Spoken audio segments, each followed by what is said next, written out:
after this, Dr. Avdesh Oli. Yeah, he's the.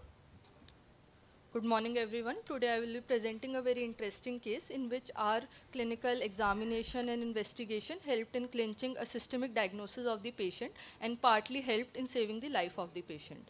There are no conflicts of interest or financial disclosures. Systemic lupus erythematosus is an autoimmune disease with multisystemic involvement, and the ocular manifestations affect around 33 to 50% of the patients, ranging from keratoconjunctivitis sicca to vision-threatening manifestations like lupus retinopathy and optic neuritis. Both the conditions of lupus retinopathy and optic neuritis together have rarely been reported in literature. So I am presenting the case of a 45-year-old female, known case of hypertension and tetralogy of Fallot, presenting to the emergency with complaint of inability to bear down weight on bilateral lower limbs with generalized weakness of body, along with sudden profound painful diminution of vision in right eye for 1 day.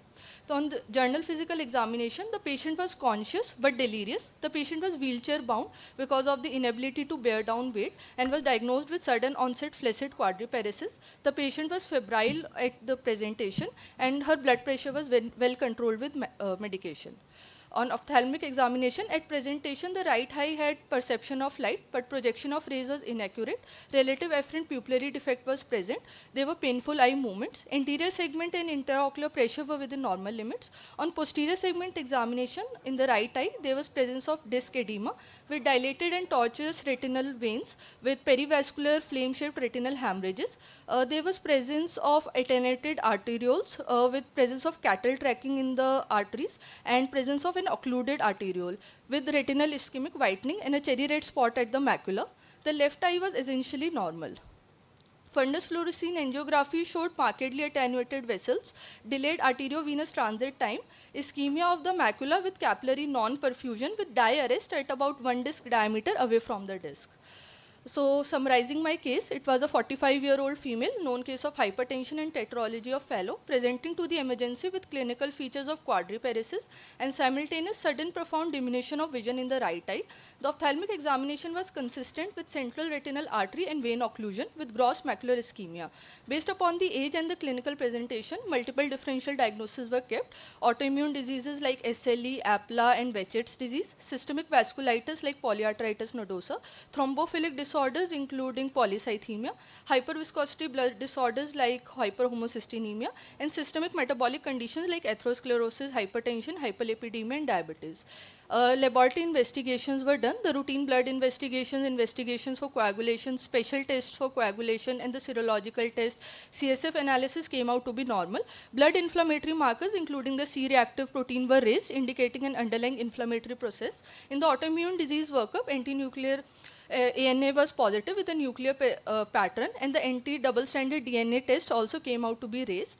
The two-dimensional echo was consistent with presence of tetralogy of Fallot, but did not show any vegetations or embolic material on any of the heart valves, excluding it as the cause, and the carotid Doppler was within normal limits. MRI sequence showed a bulky right optic nerve with post-contrast enhancement of the optic nerve sheath suggestive of optic neuritis.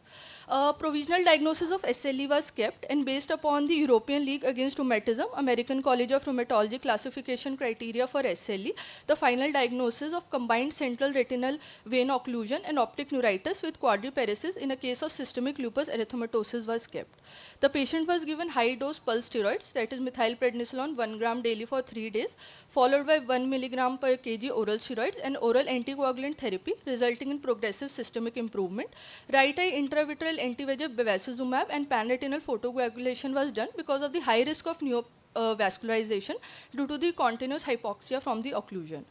On 2 months follow-up, there was presence of optic atrophy with the sclerosed retinal vessels and absorbed retinal hemorrhages, but no evidence of neovascularization, and OCT showed complete atrophy of the inner retinal layers. So the combined occlusion in SLE is attributed to the deposition of immune complexes in the vessel wall, resulting in release of inflammatory mediators, or maybe because of the development of APLA syndrome. Optic neuritis affect around 1% of the patients due to vasculitis or thrombotic vasoocclusive phenomena, resulting in axonal necrosis. The index case is a severe form of SLE presenting with multi-organ thrombi formation. Concluding my case, the combined CRO-CRVO is the initial presentation of lupus retinopathy with optic neuritis is, as seen in our case, is extremely rare. Thorough workup is essential. Immunosuppression with addition of anticoagulation should be done. PRP and anti-VEGF are the first line agent. Visual recovery has only been reported in few cases, likely due to retinal ischemia. Thank you.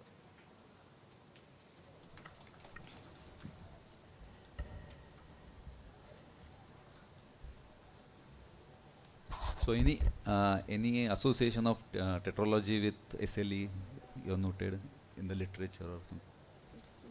Tetralogy of Fallot and SLE, there is no sir. association? No association. Any genetic or commonalities no, or sir. not? No. And I think the flaccid paralysis is not diagnostic of the SLE. So it may be associated. So have you heard, inquired about the drugs? Some drugs are also producing these symptoms. She was, Iatrogenic. but she was not on medication except for antihypertensives, not on any other medication. MRI spine was also done. It showed microthrombi formation. Rest was within normal limits.